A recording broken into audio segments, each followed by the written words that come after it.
नमस्कार।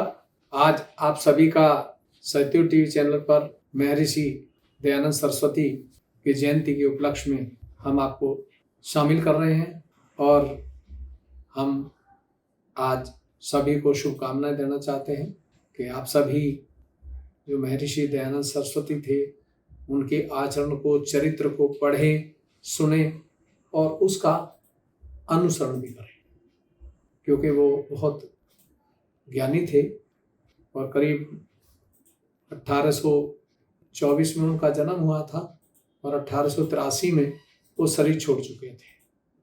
और जो वो आत्म साक्षात्कारी थे, साधारण रहते हुए भी उन्होंने जो किताब लिखी थी वो भी सत्या प्रकाश लिखी और आपके सत्या भूमिका लिखी और आपके जो एक उन्होंने वेदों के बारे में लिखा।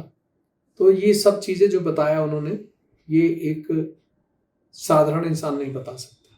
वो अंदर से बहुत ज्ञानवान थे और वो जो राजस्थान के थे, जोधपुर के, उनके जो वो थे राजा जशवंत सिंह, उनके फंक्शन में कहीं गए थे वो, और इत्तफाक वहाँ पे कोई ऐसा फंक्शन था तो जो उनको दूध दिया गया था, तो उसमें वो किसी लेडीज ने वो शीशा डाल करके, चूरा करके और दूध को दे दिया था, जिससे वो बीमार पड़ गए थे। क्योंकि वो बड़े संयमी थे, वो कभी ऐसी वैसी चीज़ें नहीं खाते थे, बड़े संयम से रहते थे और बहुत महापुरुष थे। आज भी वो आ चुके हैं, लेकिन अभी भी वो कार्य कर रहे हैं, लेकिन अब के उस रूप में नहीं है जिसमें पहले थे। क्योंकि जब भगवान के यहाँ से जो भी इंसान वापसी होता है, जो महान आत्मा होती हैं, वो शरीर धारण करते हैं, जन्म लेते हैं और वो दुनिया का कल्याण करते हैं। आज वो पूरी दुनिया में कार्य कर रहे हैं और अब उन्होंने जो कार्य किया है वो किया है कि पॉजिटिव एनर्जी से हर इंसान को कैसे मिला जाए, ये कार्य कर रहे हैं और ये निःशुल्क है। क्योंकि जो भी महान आत्माएं होती हैं वो दोबारा इस धरती पर आती हैं और तब आते हैं जब अधर्म ज़्यादा फैल जाता है और धर्म घट जाता है, तब वो जन्म लेते हैं और फिर वो कार्य करते हैं। तो जो महर्षि दयानंद सरस्वती थे, उन्होंने पूरी दुनिया में एक संदेश दिया था कि आप वैदिक जो परंपरा है उसे अपनाएं। वैदिक का मतलब है जो वेदों में लिखा है। जो वेदों में सबसे जो चीज़ लिखी थी वो लिखी थी कि भी आप संतुलन में रहें और आत्मा की अनुभूति करें। जो इंसान आत्मा की अनुभूति कर लेता है फिर वो अलग ही होता है, फिर वो मैं और मेरे से ऊपर चला जाता है और वो संसार की किसी भी चीज़ को बदल भी सकता है, अच्छा कर सकता है और निगेटिव एनर्जी जहाँ होती है उसको भी वो परख करके और बता देता है। और वो ये भी बता देता है कि आपको इस मंत्र से, इस तत्व से शारीरिक स्वास्थ्य ठीक होगा, घर की जो निगेटिव एनर्जी उसको कैसे दूर करें, पॉजिटिविटी को कैसे बढ़ाएं। तो ये सारी चीज़ें, जैसे महर्षि दयानंद सरस्वती थे, आज ये सभी लोग लगे हुए हैं लेकिन प्रैक्टिकल नहीं है। तो उनका जो सबसे बड़ा कार्य था वो ये था कि उन्होंने सबसे पहले आत्मा को प्राप्त किया था, आत्म साक्षात्कार को प्राप्त किया था। तभी वो किसी भी टॉपिक पे प्रकाश डाल देते थे, सत्य का प्रकाश। सत्यार्थ प्रकाश का मतलब है जो सत्य बोलता है, सत्य पे चलता है और सत्य का ही साथ देता है। जो सत्यार्थ प्रकाश लिखी है वो मैंने उसको पढ़ा, बहुत अच्छे से लिखी उन्होंने और सत्य को उन्होंने बढ़ावा दिया है। और आपने सुना है कि जो दोहा है कि सांच बराबर तप नहीं और झूठ बराबर पाप, और जाके हृदय साचे ताके हृदय।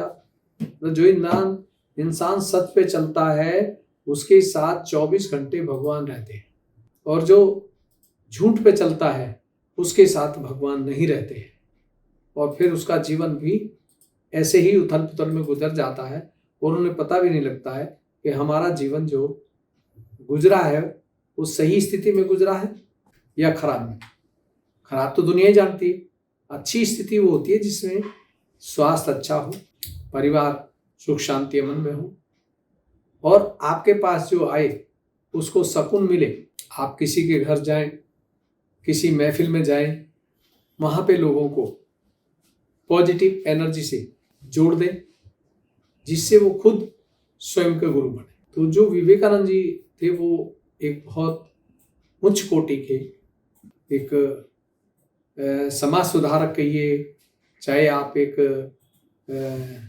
अच्छे परिवार से जन्म लिया था और वो दुनिया में अच्छा ही फैलाते थे। वो किसी भी टॉपिक पे, किसी भी मुद्दे पे बात करते थे तो वो उस मुद्दे की बात को तत्व तक ले जाते थे। इसलिए उन्होंने जो भी अपने उसमें लिखा है वो एक तत्व की बात लिखी है और बहुत सारे लोग उसको पढ़ते हैं। अब सत्यार्थ प्रकाश तो बहुत अच्छी किताब है, पढ़ते हैं, लेकिन मैंने कई लोग ऐसे देखे हैं अपने लाइफ में कि उन्होंने उनका अनुसरण तो किया, मानते थे, वो जाते थे, यज्ञ वगैरह करते थे, आर्य समाज मंदिर में जाते थे, तो वो, लेकिन उनको ये नहीं मालूम था कि हमारा आचरण उन जैसा क्यों नहीं है। अब यज्ञ करते हैं आप, बहुत सारे यज्ञ करते हैं। यज्ञ करने का अधिकार सबको नहीं है। यज्ञ करने का अधिकार है जो आत्मा की अनुभूति से परख कर ले यज्ञ करना है या नहीं करना है। अभी लोग सब लगे हुए हैं। अब जिस आदमी को बीपी हाई होता है या बहुत ज्यादा भविष्यवादी है, अगर ऐसे लोग हवन करेंगे, यज्ञ करेंगे, तो उन्हें तो और बीपी हाई बढ़ जाएगा और परेशानी बढ़ेगी, शरीर स्वास्थ्य गिर जाएगा। तो वो जो थे उनको बैलेंस में थे, उनको नॉलेज थी कि अब क्या है तो करना है, क्या नहीं करना। तो इसलिए आज जो समय चल रहा है ये एक बहुत अच्छा समय है, एक सतयुग का समय है। इसमें किसी को भी मंत्र दे करके उसके स्वास्थ्य संबंधी समस्याओं को दूर किया जा सकता है। एक किसी को अगर वो खाना भी खिला देंगे तो उससे भी इंसान की वृत्ति बदल जाती है। तो आज हम यहीं अपने वाणी को विराम देते हैं और हमारी सभी को शुभकामना है। और इस दिन जो है लोग जो हैं वो जो रियलाइजेशन देख का कार्य करते थे, महर्षि दयानंद सरस्वती जो थे, आज ये चीज़ कोई नहीं करता है। तो मैं चाहता हूँ कि आप सतयुग टीवी देख करके और उस सेल्फ रियलाइजेशन को प्राप्त करें जो उनको हुआ था। आज ये कार्य हम सभी लोग पूरी दुनिया में कर रहे हैं और निःशुल्क कर रहे हैं। नमस्कार।